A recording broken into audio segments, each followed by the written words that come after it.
ነገር ስሙኝ ከፈለጋችሁም ጻፉት። ብዙ ነገሮቻችንን የምናተርፈውና የምናጸናው በመሰሰት ሳይሆን ከእግዚአብሔር ለእግዚአብሔር በመስጠት። ታላቅ ነገር ሲሆን ከኢየሱስ ጋር ማርቆስ ምዕራፍ 10 ቁጥር 28 ላይ ጴጥሮስ መጥቶ ጠየቀው። እነሆ እኛ ሁሉን ትተን ተከተልንህ ይለው ጀመረ። ሲጀምር ሁሉን ተተከተሉት አይደል እንዴ? የሚቃጠል መስዋዕት እኮ ማለት እሱ ምንድነው? ግን ዲማንድ ያደረገባቸው ሁሉን መተው፣ ሰውነትን መስዋዕት ማድረግ። የሚቃጠል መስዋዕት ስንል ምን ነበር ዲማንዱ? እዚህ ላይ ዘርዘር አድርጎ ያሳይናል። ኢየሱስ እንዲህ ያለ እውነት እላችኋለሁ ስለ እኔና ስለ ወንጌል ቤቱን ይላል።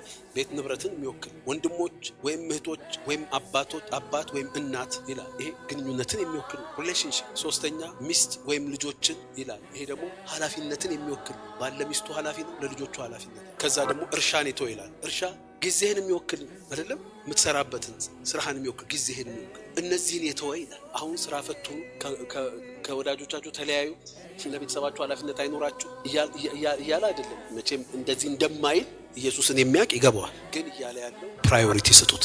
ደግሞ ይሄን በማድረጋችሁ ምንም ደግሞ አይጠፋባችሁ።